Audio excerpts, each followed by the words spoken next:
Hi everyone, welcome back to my channel. Today I'm going to give you 2 tips that are going to change, completely change, destroy your binging patterns. Now, when I'm talking about a binging pattern, it usually has to do with sugar.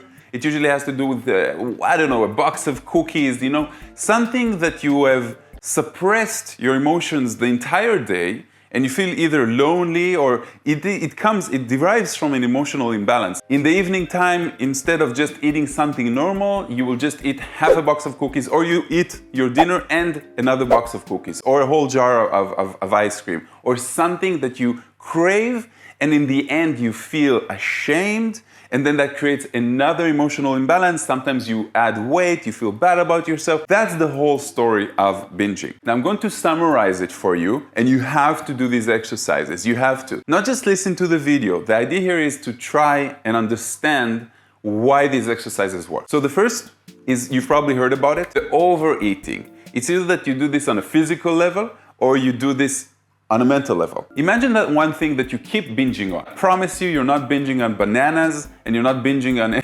probably binging on something that is bad for you. You probably feel ashamed about it. It's probably a bunch of cookies that you like, or there's a variety of things. Think that you're eating that thing, okay? And you're not eating one. You're eating 10. After 10, you kind of feel full, and you're like beginning to be disgusted from yourself, a little bit ashamed. You're probably doing it while you're alone, so nobody else can see you, because nobody likes to binge with other people, right? And now imagine that you're eating twice as much. And now you're already and you have these, if we're talking about cookies, and you have all these crumbs everywhere, and twice as much is like, oh my God, I just ate like a week's worth. What am I, a child? And you feel it coming up, you get disgusted by it. You're even thinking about throwing up, because it's just too much. Okay, just too much. And then eat another one, and then eat another one. Just stuff it down your throat as you are suffocating from the misery that you created, and your physical body is actually beginning to be disgusted by it. Okay, it's like if a person smokes 10 cigarettes a day. Why, if you ask them to smoke 50 cigarettes a day, eventually you will create a trauma in your subconscious. And it will work on the disgust and the too much, and then you will just want to repress it and push it away from you, okay? That's the first exercise. You can do it physically, or you can do it in your imagination. But you have to reach a state that you are disgusted by it, that you are completely, you're just pushing it away from you. You don't want it anymore. It's disgusting. You don't understand why you did it in that way. Blah, blah, blah. That's the first exercise. The second exercise, and this is something that is more about consciousness, awareness, as I like to call it. You have loops.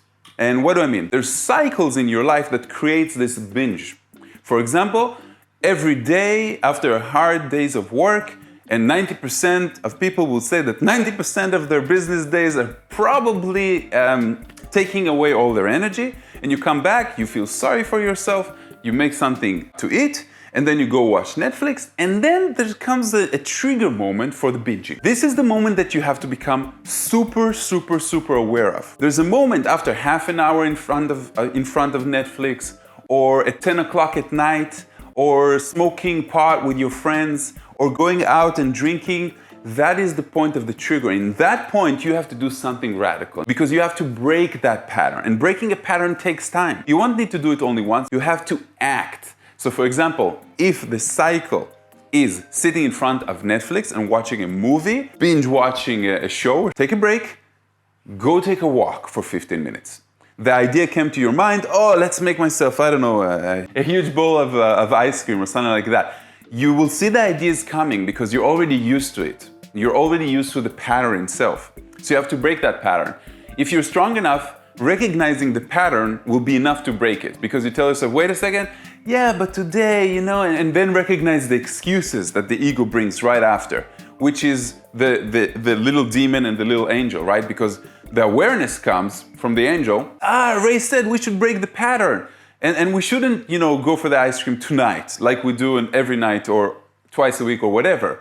And then the little devil will say, what do I know? I had a bad day. Come on, let's do this. We're used to this. This is fun. This is who we are. So what? Don't think ahead. Just think about now. Oh, I crave that now. I crave that, the bandage that I need for the emotional imbalance that I have inside of myself, either my loneliness or not having enough love in my life, that will be the struggle.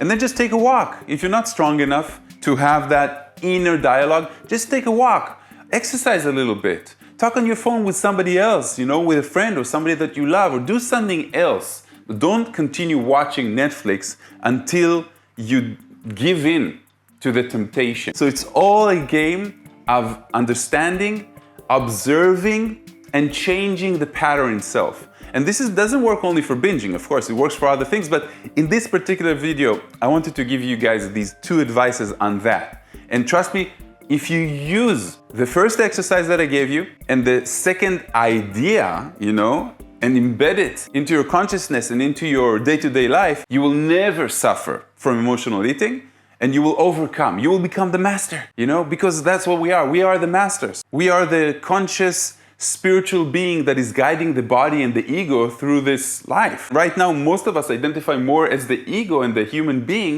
more than the oversight, the soul, I like to call it. So think about that, embed that, write in the comments if you have any questions or if you want to share with other people that have tried these two exercises or this perception. Namaste, my friends. Thank you very much for watching.